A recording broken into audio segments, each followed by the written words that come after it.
Guys, जैसा कि हम सभी जानते हैं कि हमने अपने प्यारे सत्येंद्र शर्मा जी को खो दिया है। अब नहीं सुन पाएंगे हम उनकी आवाज़। गाइज, आज के वीडियो में हम उनको याद करेंगे और उनकी जो बातें कुछ कही गई थी उनके वीडियो में, उनके माध्यम से हम उनको श्रद्धांजलि देंगे। सबसे पहले ईश्वर से हम सभी प्रार्थना करें कि शोकाकुल परिवार को ईश्वर धैर्य दें, साहस दें, बल प्रदान करें और उनके जीवन फिर से सही रास्ते पर चले, इसकी व्यवस्था करें।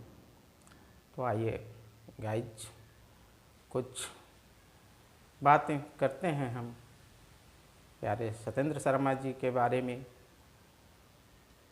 पहले बार जब मैंने उनका वीडियो देखा तो यूट्यूब पर जो भी वीडियो मैंने देखा था, सबसे ज़्यादा प्रभावित सत्येंद्र शर्मा जी के वीडियो ने मुझको किया था। और उस वीडियो के साथ ही ऐसा जुड़ा हुआ दिल का कि वो परिवार के सदस्य जैसे लगने लगे थे। बिल्कुल उनका वीडियो देखे बिना ऐसे लगता था कि दिन की समाप्ति सुनी सुनी है। पहली बार जब मैं उनको देखा तो वो वीडियो उनका था बसेरा ऋषिकेश में, और कुछ बोल रहे थे सत्येंद्र जी, और साक्षी बहन आके बगल में बैठ गई। उस समय जो झलक दिखा गाइज, पति पत्नी का जो ये रिश्ता दिखा गाइज, मैं बहुत प्रभावित हुआ। और चूँकि मेरा भी रिश्ता कुछ वैसा ही है पत्नी के साथ, तो लगा जैसे कि हमारी ही प्रस्तुति यहाँ पे हो रही है सत्येंद्र जी और उनकी पत्नी के द्वारा। तो फिर हमारा जुड़ाव उनसे हुआ।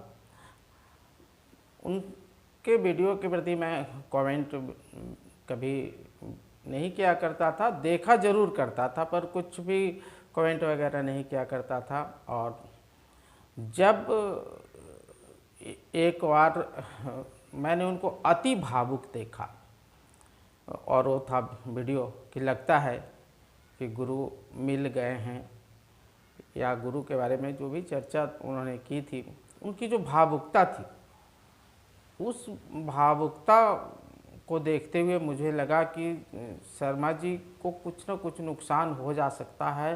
क्योंकि इन्होंने सिर्फ जो चर्चा उन्होंने की थी उसमें संतोष जी और संदीप जी जा रहे थे, और अकेलापन, सूनापन जो उनके जीवन में आ रहा था उनके जाने से, इसके प्रति वो भावुक हुए जा रहे थे।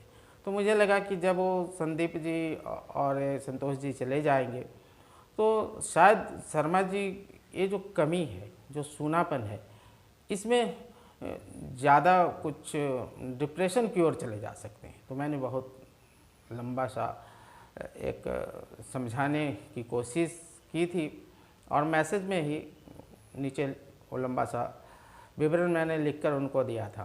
तो बाद में जब हमने उनके चैनल पर उसको देखने की कोशिश की कि शर्मा जी ने पढ़ा या नहीं पढ़ा, तो वो फिर मेरे को उस चैनल पर नहीं मिला।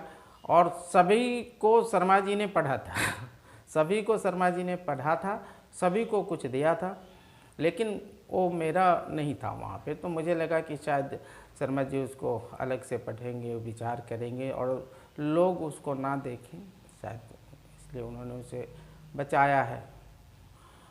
वरना मैं कभी किसी भी वीडियो पर कमेंट उनको नहीं दिया था। वो कमेंट और वीडियो में उनका हर रोज़ देखता था। रात्रि में मैं उनका वीडियो देखकर ही सोता था। उनके पति और पत्नी के रिश्ते आप सब जानते हैं कि कितने प्यारे थे। तो ये शर्मा जी का पहला वीडियो जो मैंने देखा, बसेरा ऋषिकेश में उन्होंने बताया कि आप सोच समझकर पहले यहाँ रहकर देख लें कुछ दिन। जब लगे कि आप यहाँ रह सकते हैं, आपका जो खर्च है वो कहाँ से आएगा, कैसे आएगा, इन सब बातों पर विचार कर लें, फिर ऋषिकेश में बसेरा की बात करें। फिर उन्होंने अपने बसेरे के बारे में जो भी कहानी कहनी थी उन्होंने कहा था।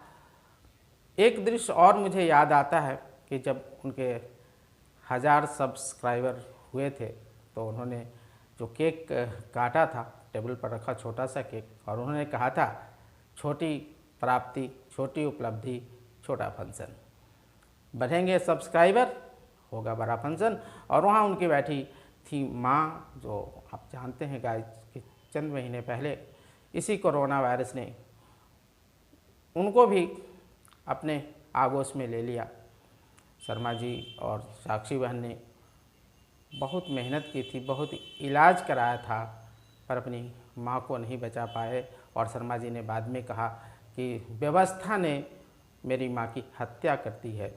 व्यवस्था इस तरीके की है कि कोई भी मरीज वहाँ जी नहीं सकता है। और उन्होंने सलाह भी दिया था कि यदि कोई कोरोना से, कोविड-19 से पीड़ित हो तो घर पे इलाज करो, सारी व्यवस्था घर पर करो, क्योंकि अस्पताल जाना ही मर जाना है। और आज हमारे शर्मा जी के साथ भी वही हुआ।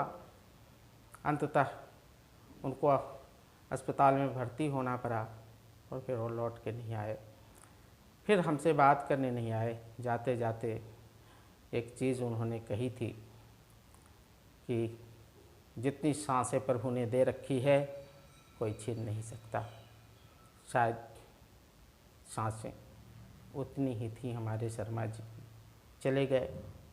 अब ना सुन पाएंगे हम उनकी आवाज़, यादें दिल में उनकी सदैव रहेगी।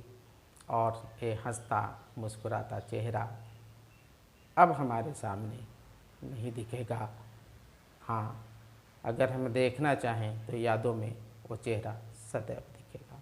तो गाइस, ये थी हमारे प्यारे सतेंद्र शर्मा जी की कुछ यादें, और भी यादें लेकर हम आते रहेंगे और बताएंगे कुछ और ख़ास बातें कि हृदय के कितने अच्छे, कितने कोमल और कितने साफ सुथरे इंसान थे हमारे प्यारे शर्मा जी। और एक सूनापन जो हमारे लोगों के जीवन में, हम सभी चाहने वालों के जीवन में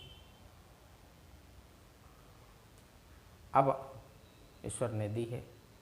ईश्वर ही उसको पूरा करे, ईश्वर ही अब आगे करे जो करना है, क्योंकि हम तो चाह कर भी अपने प्यारे सतेंद्र शर्मा जी को बचा न पाए, फिर कैसे सुन पाएंगे हम उनकी आवाज़। ईश्वर ने जो व्यवस्था करी है, जो नियम बनाया है, शायद हमारे सतेंद्र शर्मा जी उसी नियम से बंधे थे और शायद ईश्वर को हमसे ज़्यादा ज़रूरत थी उनकी, उन्होंने हमसे छीन लिया हमारे प्यारे सतेंद्र शर्मा जी को। तो गाइस, आगे भी हम अपने प्यारे सतेंद्र शर्मा जी को याद करेंगे। उनके वीडियो के अंश जो दिल में, हृदय में याद हैं, बस गए हैं, उन पर हम चर्चा करेंगे। आज गाइस इतना ही। आप सभी, हम सभी मिलकर ईश्वर से कामना करें कि जो शोकाकुल परिवार है, ईश्वर उनको अपने तरफ से अपना प्यारा आशीर्वाद दे, धैर्य दे, साहस दे और इस संकट की घड़ी को झेलने का बल प्रदान करे। गाइस आज इतना ही।